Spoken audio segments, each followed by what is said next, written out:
ನೀವು ಚೆನ್ನೈ ಕಡೆ ಪ್ಲಾನ್ ಮಾಡ್ತಾ ಇದ್ರೆ ಈ ಒಂದು ಪ್ಲೇಸ್ ಅನ್ನ ಮಾತ್ರ ಮಿಸ್ ಮಾಡಕ್ ಹೋಗ್ಬೇಡಿ. ತಮಿಳುನಾಡಿನ ಏನ್ಷಿಯನ್ ಕೋಸ್ಟಲ್ ಜಮ್, ಚೆನ್ನೈಯಿಂದ ಸುಮಾರು 50 ಕಿಲೋಮೀಟರ್ ಡಿಸ್ಟೆನ್ಸ್ ಅಲ್ಲಿ ಈ ಪ್ಲೇಸ್ ಲೊಕೇಟೆಡ್ ಆಗಿದೆ. ಒಂದು ಪರ್ಫೆಕ್ಟ್ ಆದ ಗೇಟ್ ವೇ ಅಂತ ಹೇಳ್ಬಹುದು. ಹಿಸ್ಟ್ರಿ, ಬೀಚ್ ಹಾಗೂ ಮಿಸ್ಟ್ರಿಯನ್ನ ಒಂದೇ ಪ್ಲೇಸ್ ಅಲ್ಲಿ ನೀವು ನೋಡಬಹುದು. ಮಹಾಬಲಿಪುರಂ ಅಲ್ಲಿ ಫಸ್ಟ್ ಸ್ಟಾಪ್ ಯಾವುದು ಅಂದ್ರೆ ಶೋರ್ ಟೆಂಪಲ್. ಅಲ್ಲಿ ಹೋಗಿ ನೀವು 40 ರೂಪಾಯಿ ಟಿಕೆಟ್ ಅನ್ನ ತಗೊಂಡು ನೀವು ಸಾಕಷ್ಟು ಪ್ಲೇಸ್ ಅನ್ನ ಕವರ್ ಮಾಡಬಹುದು. ಹೇ ಫ್ರೆಂಡ್ಸ್, ನೀವು ನೋಡ್ತಾ ಇದ್ರ ದಿವ್ಯಾ ರಮೇಶ್ ಚಾನಲ್. ನಾನು ನಿಮ್ಮ ದಿವ್ಯಾ. ಸೊ ನಾನು ತೋರಿಸ್ತಾ ಇರುವಂತದ್ದು ಮಾನ್ಯುಮೆಂಟ್ಗಳು, ಮೊನೊಲಿಥಿಕ್ ರಾಕ್ಗಳು.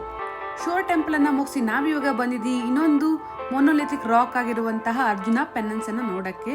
ಅಂದ್ರೆ ಅರ್ಜುನ ತಪಸ್ ಮಾಡಿರುವಂತಹ ಪ್ಲೇಸು. ಇಲ್ಲಿ ಮಹಾಭಾರತದ ಚಿತ್ರಕಥೆಯನ್ನ ಹಾಗೆ ಕೃಷ್ಣನ ಜೀವನ ಚರಿತ್ರೆಯನ್ನ ಕೂಡ ಕೆತ್ತನೆಯನ್ನ ಮಾಡಿದ್ದಾರೆ. ಇವಾಗ ನೆಕ್ಸ್ಟ್ ನೀವು ನೋಡ್ತಾ ಇರುವಂತದ್ದು ಮಿಸ್ಟರೀಸ್ ಬಾಲ್, ಅಂದ್ರೆ ಕೃಷ್ಣಾಸ್ ಬಟರ್ ಬಾಲ್ ಅಂತ ಇದನ್ನ ಕರೀತಾರೆ. ಈ ಕಲ್ಲು ಬಂಡೆ ಶತಮಾನಗಳಿಂದ ಇಂಥ ಸ್ಲೋಪ್ ಅಲ್ಲಿ ಹೇಗೆ ಬ್ಯಾಲೆನ್ಸ್ ಆಗಿ ನಿಂತ್ಕೊಂಡಿದೆ ಅನ್ನೋದೇ ಒಂಥರ ಮಿಸ್ಟರಿ. ಹೀಗೆ ಇದ್ರ ಲೆಫ್ಟ್ ಸೈಡ್ ಅಲ್ಲಿ ನಡ್ಕೊಂಡು ಹೋದ್ರೆ ನಿಮ್ಗೆ ತ್ರಿಮೂರ್ತಿ ಕೇವ್ ಟೆಂಪಲ್ ಕೂಡ ಸಿಗುತ್ತೆ. ಸಾಕಷ್ಟು ಚೆನ್ನಾಗಿದೆ. ಪಲ್ಲವರ ಕಾಲದಲ್ಲಿ ನಿರ್ಮಿತವಾಗಿರುವಂತಹ ರಾಕ್ ಕಟ್ ಶ್ರೈನ್ ಇದು. 3 ಸಪರೇಟ್ ಆದ ಶ್ರೈನ್ ಅನ್ನ ಮಾಡಿದ್ದಾರೆ. ಬ್ರಹ್ಮ, ವಿಷ್ಣು ಹಾಗೆ ಶಿವನಿಗೋಸ್ಕರ. ದ ಕ್ರಿಯೇಟರ್, ಪ್ರಿಸರ್ವರ್ ಅಂಡ್ ಡಿಸ್ಟ್ರಾಯರ್ ಅಂತ. ಅದನ್ನ ಮುಗಿಸಿ ನಾವಿವಾಗ ಹೊರಟಿದ್ದೀವಿ ರಾಯ ಗೋಪುರಂ ಅನ್ನ ನೋಡಕ್ಕೋಸ್ಕರ. 16ನೇ ಶತಮಾನದಲ್ಲಿ ವಿಜಯನಗರದ ರಾಜವಂಶದಿಂದ ಪ್ರಾರಂಭವಾದಂತಹ ಈ ರಾಯ ಗೋಪುರ ಯಾವಾಗ್ಲೂ ಕೂಡ ಕಂಪ್ಲೀಟ್ ಆಗಿಲ್ಲ, ಅರ್ಧಕ್ಕೆ ಉಳಿದಿದೆ. ಬಟ್ ಈ ಶಿಲ್ಪ ಕಲೆ ಸಾಕಷ್ಟು ಚೆನ್ನಾಗಿದೆ. ನೀವಿದನ್ನ ಸಾಕಷ್ಟು ಮ್ಯೂಸಿಕ್ ಆಲ್ಬಮ್ಗಳಲ್ಲಿ, ಮೂವಿಗಳೆಲ್ಲ ನೋಡೇ ಇರ್ತೀರಾ. ಸಾಕಷ್ಟು ಚೆನ್ನಾಗಿರುವಂತಹ ರಾಯ ಗೋಪುರಂ ಅಂದ್ರೆ ಎಂಟ್ರೆನ್ಸ್ ಆಫ್ ಟೆಂಪಲ್ ಇದು. ಇವಾಗ ಕೇವಲ ವಿಜಯನಗರ ಸಾಮ್ರಾಜ್ಯದ ಶಿಲ್ಪಕಲೆಯ ಮಹತ್ವಾಕಾಂಕ್ಷೆ ಹಾಗೂ ವೈಭವದ ಪ್ರತೀಕವಾಗಿ ಉಳಿದಿದೆ.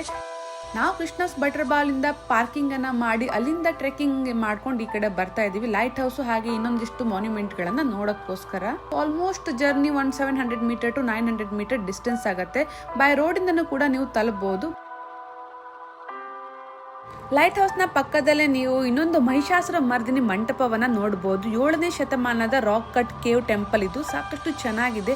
ಪಲ್ಲವರ ಡೈನಸ್ಟಿ ಟೈಮ್ ಅಲ್ಲಿ ಕಾರ್ಡ್ ಆಗಿರುವಂತಹ ಒಂದು ಮಂಟಪ. ಈ ಮಂಟಪದಲ್ಲಿ ಇರುವಂತಹ ಕೆತ್ತನೆಗಳು ಸಾಕಷ್ಟು ಚೆನ್ನಾಗಿದೆ. ಅಬ್ಸಲ್ಯೂಟ್ಲಿ ಬ್ರೆತ್ ಟೇಕಿಂಗ್ ಅಂತ ಹೇಳ್ಬಹುದು.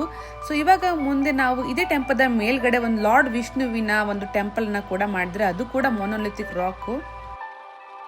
ಲೈಟ್ ಹೌಸ್ ಇಂದ ಹೊರಟು ಬಂದು ಆಲ್ಮೋಸ್ಟ್ 1 to 1.2 ಕಿಲೋಮೀಟರ್ ಡಿಸ್ಟೆನ್ಸ್ ಅಲ್ಲಿ ನಿಮಗೆ ಪಂಚರಥ ಸಿಗುತ್ತೆ. ಇದು ಕೂಡ ಸಾಕಷ್ಟು ಚೆನ್ನಾಗಿದೆ. ಮಹಾಭಾರತದಲ್ಲಿ ಬರುವಂತಹ ಪಾತ್ರಗಳ ಆಧಾರಿತ ಮೇಲೆ ಇಲ್ಲಿ ಚಾರಿಯಟ್ಸ್ ಗಳನ್ನ ಮಾಡಿದ್ದಾರೆ. ಸಾಕಷ್ಟು ಚೆನ್ನಾಗಿದೆ. ಎಲ್ಲಾನು ಕೂಡ ಮೊನೊಲಿಥಿಕ್ ರಾಕ್ಗಳು.